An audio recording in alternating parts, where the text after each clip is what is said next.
Bonsoir. Bonsoir à tous. Nous allons commencer. Merci d'être venus si nombreux pour cette conversation et pour la signature qui va suivre. Donc, nous sommes là pour célébrer le livre Adolescence de Malik Bodian. Merci Malik pour ce beau projet. Nous avons contribué, Ramata, Toulaïsi et moi-même, à ce projet extrêmement touchant de photographie dont tu vas nous parler dans quelques minutes. Une petite présentation. Donc, Malik Bodian est photographe, mais également mannequin et beaucoup d'autres choses, réalisateur. On attend de voir les prochaines qualités que tu vas nous sortir au cours des prochaines années. Ramata est scénariste et réalisatrice et poétesse également. Donc on aura l'occasion d'aborder cet aspect aussi de ta pratique qui est peut-être moins connu que les autres. Et voilà, je voudrais remercier parce qu'ils sont dans la salle les éditeurs de ce livre, Adolescence, donc Excoda, Charlinou, et bien entendu le CETEL avec Laurence Delamarre qui nous accueille ici aujourd'hui. Donc tout d'abord, ce sera une conversation assez rapide, on a une demi-heure d'échange et ensuite on ouvrira le parterre à quelques questions. Donc préparez vos questions et commençons tout de suite. Donc Malik, est-ce que tu peux s'il te plaît nous parler de ce projet? Comment est-ce qu'il est arrivé? Quelle est la genèse pour toi de ce projet sur l'adolescence? Merci Olivier. Et, en fait, ce projet Adolescence, c'est arrivé après le Covid. Pendant la quarantaine, je suis retourné chez moi au Sénégal et j'ai commencé un très long voyage. D'ailleurs, l'année dernière, j'ai fait un expo qui s'appelait Sénégal Voyage Temporel, qui était un peu sur le fait de visiter les routes. C'est quelque chose dont je me suis rendu compte en fait parce que en tant que mannequin j'ai beaucoup voyagé dans le monde et après la quarantaine je me suis rendu compte que je ne connaissais pas vraiment mon pays et mon continent, donc j'ai commencé cette série de voyages que je faisais à chaque fois que je ne travaillais pas. Et pendant 5 ans, 6 ans de voyage, donc j'ai utilisé la photographie comme une sorte de notebook, une sorte de carnet journalière visuel. Et ce qui est intéressant dans ce projet pour moi, c'est que ce n'est pas quelque chose que j'ai planifié. Donc c'est des images que j'ai prises parce que mon corps me disait de prendre ces images.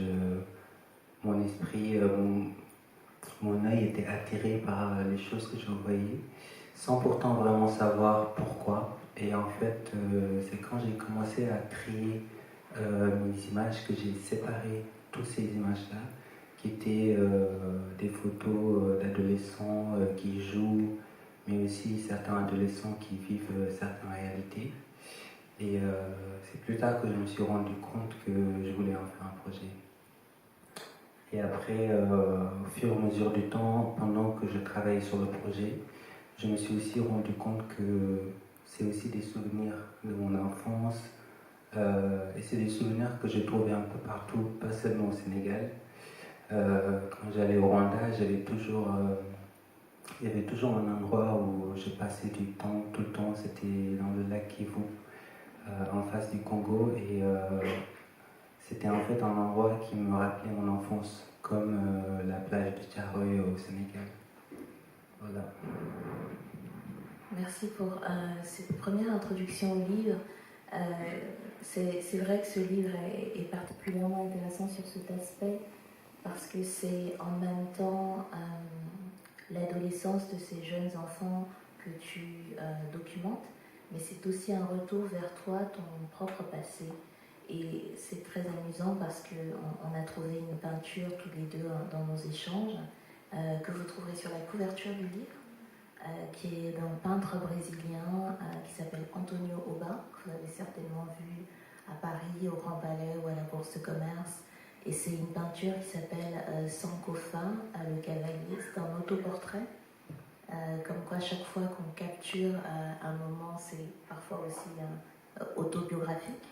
Et donc, le cheval regarde dans un sens, le cavalier regarde dans l'autre, et c'est une référence à cet oiseau mythique qui vole vers l'avant en regardant vers l'arrière. On se projette dans le futur, mais en s'inspirant du passé. Et donc, un grand merci à Antonio Loba et à Gary Mendesco qui a permis qu'on puisse utiliser sur la couverture cette peinture, qu'on peut peut-être montrer rapidement. Et donc, c'est très amusant de voir comment ce livre va dans les deux sens et comment il y a un fil rouge, quels que soient les pays, comme tu l'as soulevé, il y a quelques jeunes cavaliers assez extraordinaires, mais d'un pays à l'autre, il y a un sentiment qui reste. Et qu'est-ce que c'est pour toi l'adolescence et comment tu as vécu la tienne? Pour moi, l'adolescence, je l'ai vécue au Sénégal jusqu'à mes 13 ans, et puis je l'ai vécue en Italie, en Sardaigne, un peu le reste, quoi. Et au Sénégal, c'était très dur, pour être honnête, quand j'y pense. Mais en fait, ce que j'ai voulu montrer dans ce livre, c'est que malgré toutes les choses que j'ai pu vivre pendant mon adolescence au Sénégal, j'ai aussi vécu des très belles choses. Et pourtant, aujourd'hui, quand je réfléchis et je pense à une image de mon adolescence, c'est toujours les images les plus positives. C'est toujours cette déconnexion que j'avais avec la vie moderne, cette connexion aussi que j'avais avec la nature, la mer,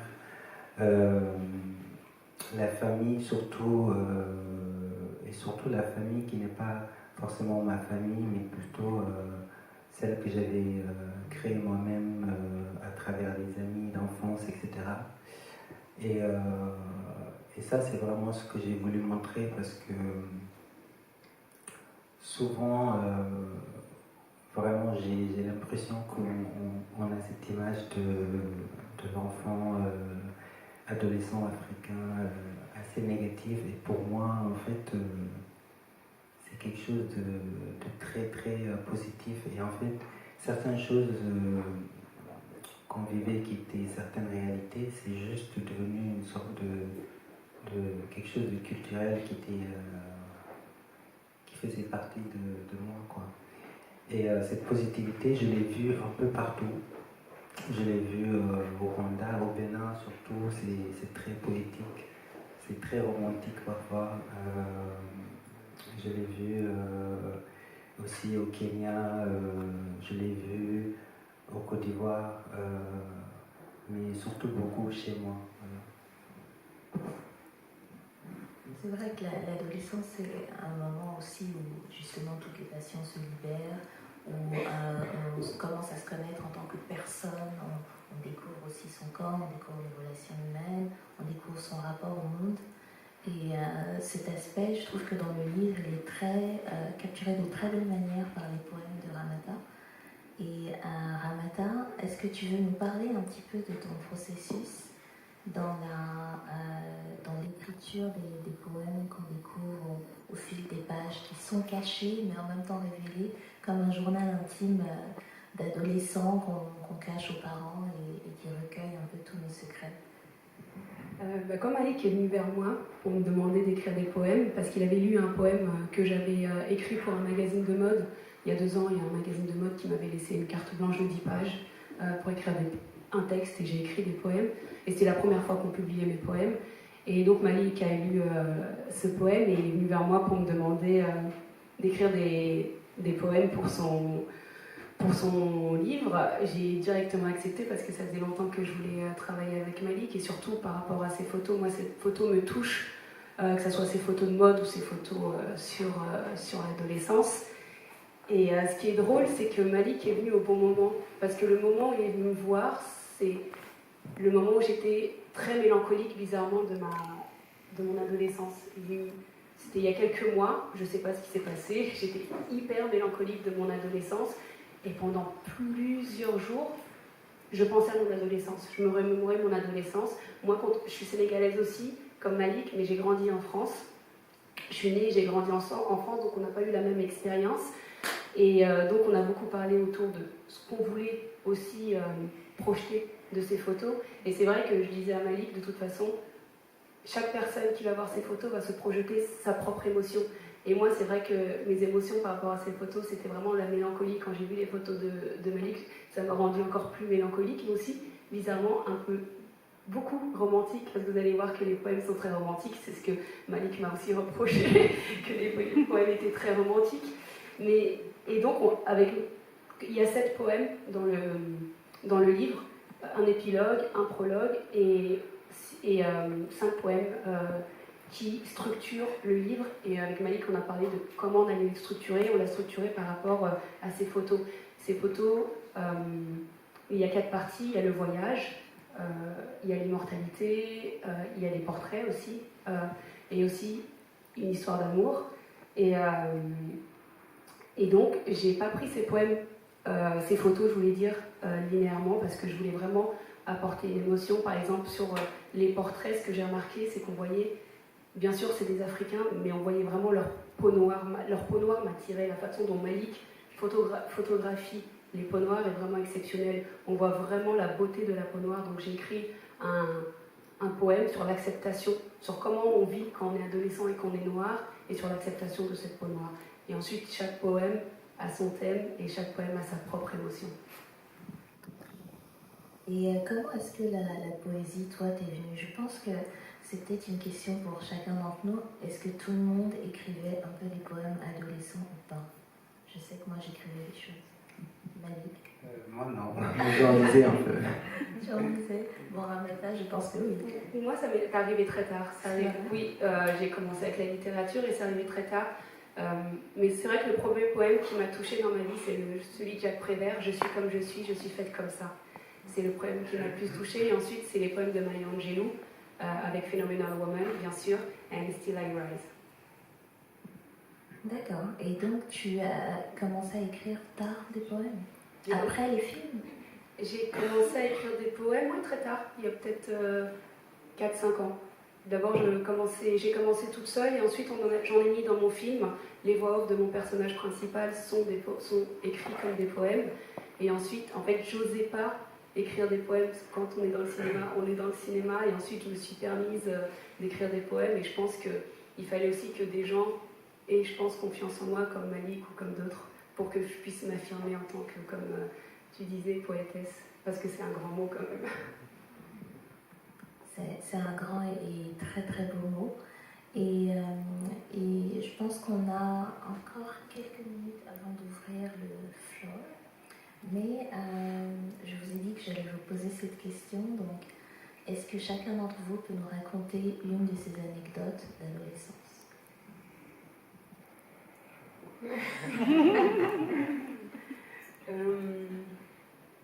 Il y a une anecdote qui est liée quand même à l'Afrique et au livre. Ce qui est drôle, comme je disais, moi je suis née en France et j'ai grandi en France de parents sénégalais.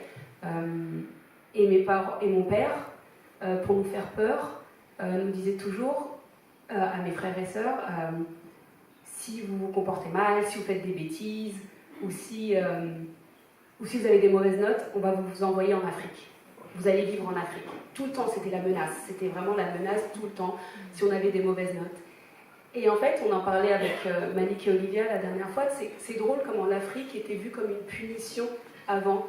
Et c'est pour ça que je trouve ça hyper beau, ce que Malik a voulu transmettre dans ce livre, pour dire que l'Afrique est aussi beau. Et c'est vrai que ça vient de mes parents qui sont africains, mais que moi, quand j'étais jeune, l'Afrique me faisait peur. J'avais cette image de l'Afrique. L'Afrique est une punition, là-bas tu vas mal vivre. Il faut que tu aies des bonnes notes, il faut que tu sois sérieuse. Mais quand je suis allée vivre de moi-même au Sénégal, parce que je suis allée vivre après mes études au Sénégal pendant 4 ans, je me suis dit, je pense même que j'aurais été plus heureuse en tant qu'adolescence en Afrique, parce qu'il y a une certaine liberté qu'ont les Africains, qu'ont pas les Occidentaux. Et donc je me suis dit peut-être que j'aurais dû avoir des mauvaises notes pour que mon père m'envoie en Afrique. Moi, souvenir d'adolescence le plus marquant, c'était quand j'étais jeune, j'avais 9 ans. Et en fait, chez moi, ils me prenaient un peu comme le taxi. En fait, à chaque fois qu'ils avaient besoin de quelque chose à la boutique, on me renvoyait. Classique. Et ils m'appelaient Malik le taxi.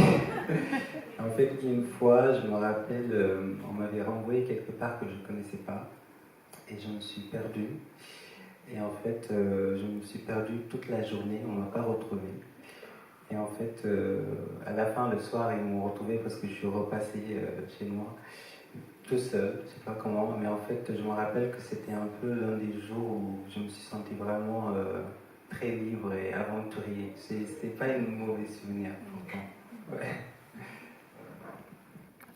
Magnifique. Ah oui, bon, on n'avait pas dit que j'aurais aussi droit à l'anecdote. Je dirais que c'est à peu près la même chose.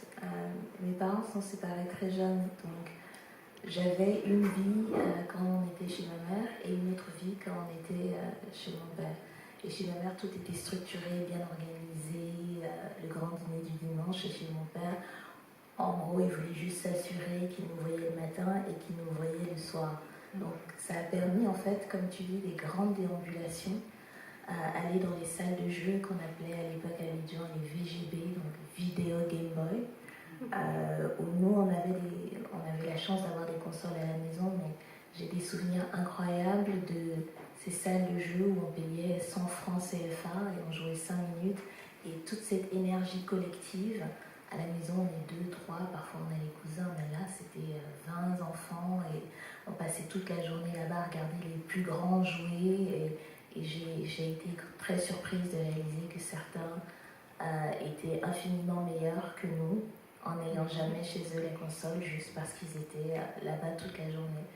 Et cet échange entre le high and low, si je puis dire, entre le confort et en même temps la vie dans la rue, entre des repas bien organisés à la maison, mais aussi tous les snacks qu'on prend, le bissap, le gingembre dans la rue.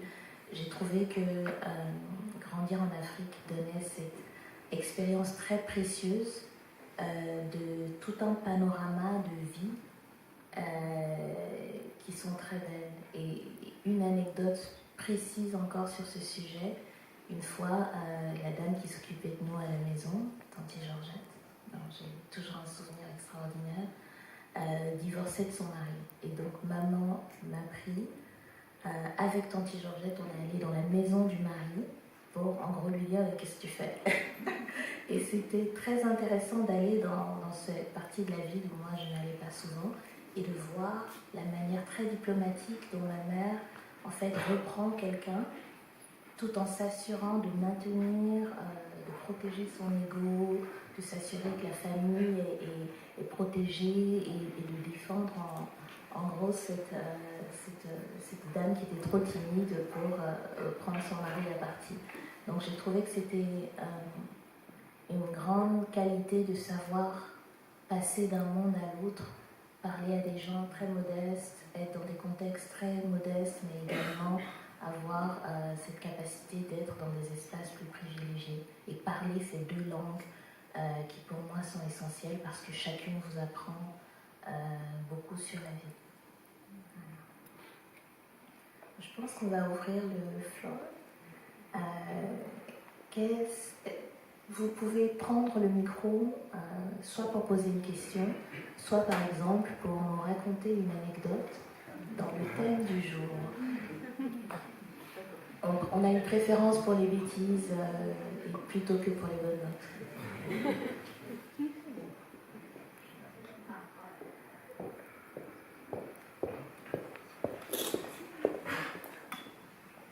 Bonsoir, merci pour vos mots. La mienne pour l'instant c'est plutôt une question. Et c'est dans l'acte de photographier, de revenir à l'adolescence à travers la caméra, à travers la photographie. Je me demande, autant que photographe aussi, souvent je me pose la question, est-ce que j'arrive effectivement à ressentir à nouveau quelque chose que j'avais dans le passé, comme l'adolescence, ou est-ce que ça reste plutôt une mélancolie de dire quand même, je reste quelque chose d'externe à ça. Je ne peux pas y revenir. Et ça, de photographier, c'est aussi une question de réaliser ça et d'y mettre un point. Et je me demande comment c'était dans votre expérience plutôt de photographier l'adolescence, si c'était un peu un retour ou si c'était vraiment un au revoir, peut-être dans une autre vie, mais quand même, je suis plus là. Pour moi, c'était vraiment un retour, je dirais. Et puis, c'était pas vraiment, comme je disais au début, c'était pas intentionnel de photographier ça. En fait, plus récemment, je me suis rendu compte beaucoup que la photographie, c'est en fait, parfois on pense que c'est nous qui voulons faire quelque chose, mais la vraie photographie authentique, moi, les photos que j'ai prises, que j'aime le plus, j'ai jamais eu l'intention de les prendre, c'est vraiment mon instinct, tu vois, qui m'arrête. Et du coup, c'était vraiment, en regardant le projet, c'était vraiment en retour, mais ce n'était pas planifié, quoi.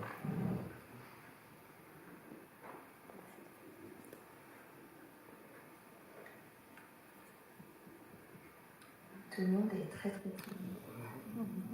Ah. Bonsoir. Déjà, je trouve que c'est assez rare et bravo en tous les cas de parler de choses un peu abstraites quand on parle de l'Afrique. C'est intéressant de parler d'émotions, c'est intéressant de parler de choses un peu du cœur et pas forcément des choses dramatiques. Merci déjà pour ça. La question peut-être que je vais me permettre de la poser, c'est quand on parle de l'adolescence, il y a aussi une vraie chose qui arrive durant l'adolescence, c'est le trouble. Et quel a été quelque part le trouble pour vous, sans parler de photographie, de littérature, mais ce trouble, ce moment où on vacille justement, ce moment où on perd un peu les mots, on perd aussi les émotions encore une fois, où on ne sait pas justement vers où aller. Et je pense que c'est un moment très très beau dans l'adolescence, cette perdition. Merci beaucoup. La question, je précise, vient d'un merveilleux artiste qui sait très bien mettre en forme le trouble. Merci Joël.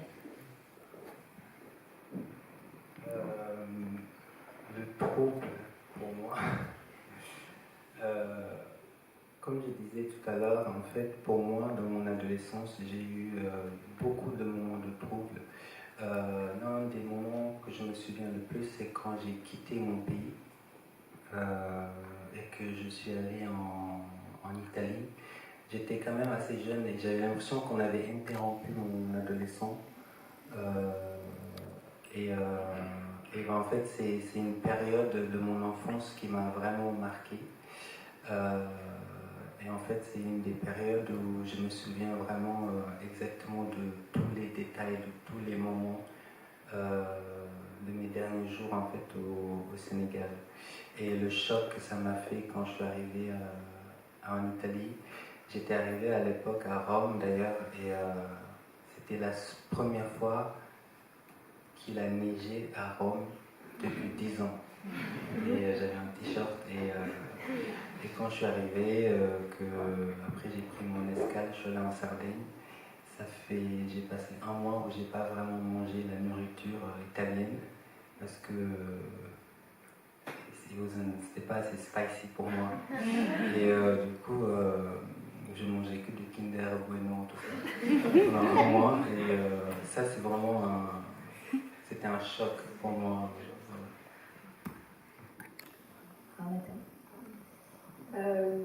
Moi, le trouble, et je pense qu'en tant que femme, c'était quand mon corps a changé. J'étais pas prête.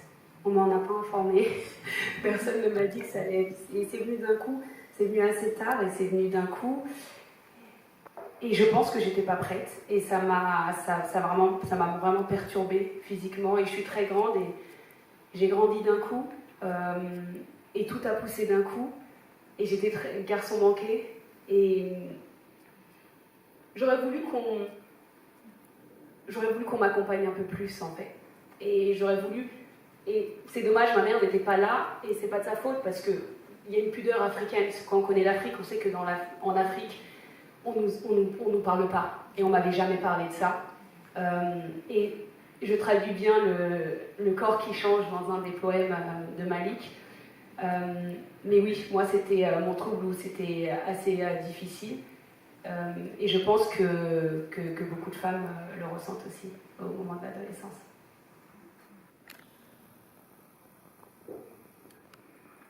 D'autres questions? Ah, il y a un supplémentaire.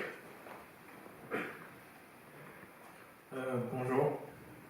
Déjà, félicitations pour ton livre et félicitations à vous pour le travail accompli. Merci de nous accueillir ici ce soir. Et moi, j'aurais juste une question.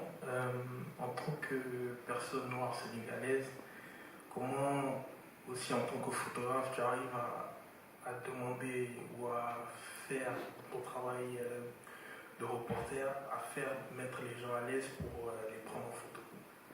J'ai lu pas mal d'interviews, pas forcément que de toi, mais de Tina Lawson, Gordon Parks, etc.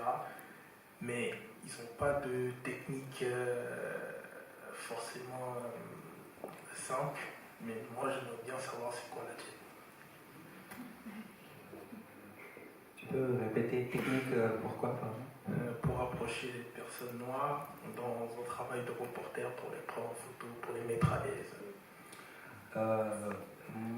Pour moi, en fait, quand je prends la première approche que j'ai prise de la photographie, c'était le paysage. Déjà pour commencer, parce que en tant que mannequin, je voyageais beaucoup et je découvrais beaucoup d'endroits qui me fascinaient et que je me suis aussi rendu compte qu'à un moment donné, j'avais beaucoup de chance de découvrir. Donc j'ai commencé à les documenter. Donc ça, c'est quelque chose que j'ai beaucoup connecté à ma photographie personnelle quand je suis en Afrique. Parce que le paysage, c'est tout d'abord ce que je préfère faire. Donc comment je photographiais les gens chez moi, ça a commencé par en photographiant le lieu elle-même, d'où il y avait beaucoup de personnes. Et tu peux le voir un peu dans le livre, il y a pas mal de paysages, parfois où tu vois une personne dans la photo. Ça, c'était mon première approche. Ensuite, pour moi, souvent dans ces paysages où tu vois les personnes, les gens sont tout le temps en silhouette. Tu ne les reconnais pas vraiment. Pourquoi? Parce que je ne leur avais pas demandé l'autorisation de la photographier. Parce que je sais que si je leur demande, ça ne va plus être la même photo. Donc je le prenais quand même et j'essayais de faire en sorte que les gens tu vois un peu leur silhouette, mais tu ne le reconnais pas. Ensuite, tous les photographes où tu vas voir, et d'ailleurs le livre on l'a naturellement séparé de cette façon. En fait, ça commence par une introduction avec un papier différent que Charlie a proposé, et ensuite tu as une série de photos qui ont été prises en fait tout le temps sur mes voyages, qui sont des photos un peu en silhouette de paysage. Et ensuite, c'est là où je viens dans les portraits. Pour moi, les portraits, bien évidemment, c'est quelque chose que j'ai fait. En fait, ma technique pour vraiment prendre les photos des gens, c'est que j'allais vers les gens à qui je voyais que je pourrais parler, que je pourrais communiquer. Et souvent, ces personnes-là, c'est des gens de ma famille. Donc, la plupart des gens que j'ai photographiés, c'est les villages où j'ai vécu quand j'étais enfant, à Missira, à Tcharoy, où j'ai grandi. Ça, c'est la majorité des photos, c'est ça. Et puis d'autres qui étaient plus durs, mais que j'ai fait au Rwanda, c'était des lieux où j'ai passé beaucoup de temps. Et avant de photographier les gens, j'avais passé pas mal de temps, comme au lac Kivu. Je suis allé 4 ans. Je suis allé aller-retour et à un moment donné, je connaissais le nom des garçons et j'ai commencé à vraiment prendre des portraits d'eux. Voilà. Oui, et puis il y a d'autres endroits où j'ai pas du tout pu prendre des photos de gens. Par exemple, au Fouta, ils voulaient vraiment que je prenne des photos d'eux. J'ai que des paysages, j'étais séduit.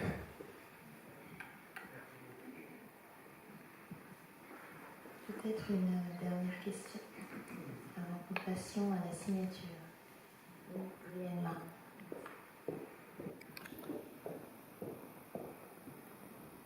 Bonsoir à tous. Merci pour cette conversation. Je voudrais déjà dire à Malik que j'ai eu l'occasion de voir ton exposition à Dakar et c'était vraiment très beau et très qualitatif. J'avais une question, je voulais savoir qu'est-ce qui t'a donné envie de mettre du texte pour ce livre-là, et est-ce que pour toi ça a été une évidence que ce soit Ramat qui écrive des poèmes? Oui, en fait, moi, en fait, j'ai une très grande passion pour le cinéma. En vrai, ça a toujours été mon rêve. Et en fait, j'ai pensé mettre du texte dans les photos parce que pour moi, il y a certaines photos, c'est comme des scènes de cinéma. C'est cinématique et je ne vais pas penser à une meilleure personne que Ramata, qui est une scénariste et une personne que j'admire beaucoup pour décrire ces scènes-là. Et sans trop la guider ou lui dire quoi faire, elle a vraiment su faire ça à sa façon. Le fait qu'elle écrit les poèmes, c'est aussi au début, en fait, quand elle m'a présenté les poèmes, c'était très romantique et je me suis dit, ah, c'est très romantique, c'est pas un livre romantique. Mais en fait, après, je me suis aussi rendu compte tout de suite que c'est sa façon de voir les photos et qu'il faut qu'on le laisse exactement comme ça. Et ça, c'était la raison pour laquelle on a mis ça.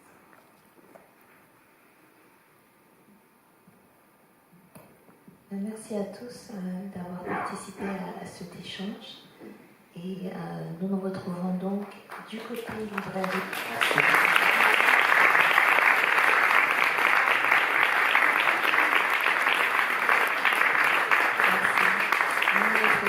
Du côté librairie pour la signature. Merci.